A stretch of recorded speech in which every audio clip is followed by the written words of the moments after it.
उन लोगों को दो खुशियाँ इकट्ठी मिली कि जिन्होंने रोज़ा भी रखा हुआ था और अफ्तारी भी अपने रब के यहाँ की और अपने रब की ज़ियारत की।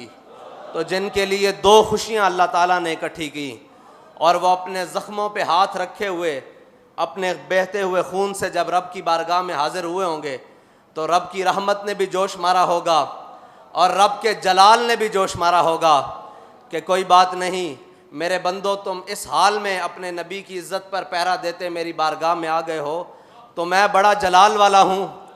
मैं ये सिला रखूँगा नहीं अपने पास, दुनिया में भी दूंगा जो तुम्हारे खिलाफ खड़े रहे और आखिरत में उनका अंजाम तो वल्लाहु अज़ीज़ुन ज़ुंतिक़ाम होगा। और हमने अपनी आँखों से फिर वो दिन देख लिए कि कलअदम करने वाले आज खुद कलअदम हो गए।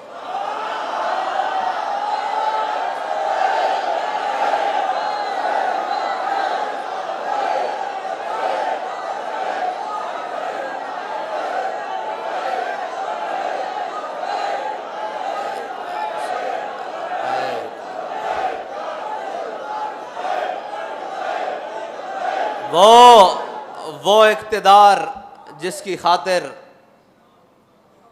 वो पाक खून बहाया गया और वो इक़्तिदार जिसकी खातिर उलमा, सादात, हुफ़ाज़, कुर्राब, अवाम, मोमिनीन, मुस्लिमीन के घरों पर सीढ़ियाँ लगाकर चार दीवारी चादर की पामाली की गई।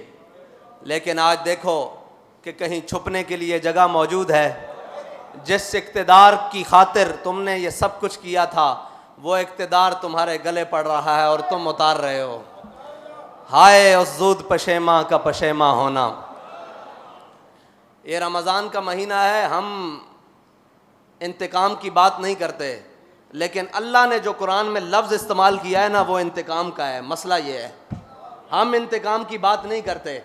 हम कहते हैं कि कोई बात नहीं, ये जो कुछ हम पर हुआ ये हुजूर के नाम पर हुआ, लेकिन रब कुरान में इंतकाम का लफ्ज़ इस्तेमाल कर रहा है। हम तर्जमा तो करते हैं कि अल्लाह की खुफिया तदबीरें, और इधर भी रब ने फरमाया वल्लाहु अज़ीज़ुन ज़ुंतिक़ाम, अल्लाह बेहतरीन इंतकाम लेने वाला है।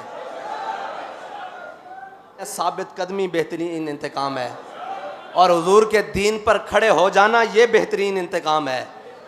और वो जो शहादत का रुतबा पाकर रब की बारगाह में पेश हो गए, अभी तो ये दिन देखा है हमने, अभी तो जिस दिन आप अदालत बैसी वो दिन बाकी है और उस दिन के लिए इंशाअल्लाह हमने अपना ईमान सलामत लेकर वहाँ तक जाना है।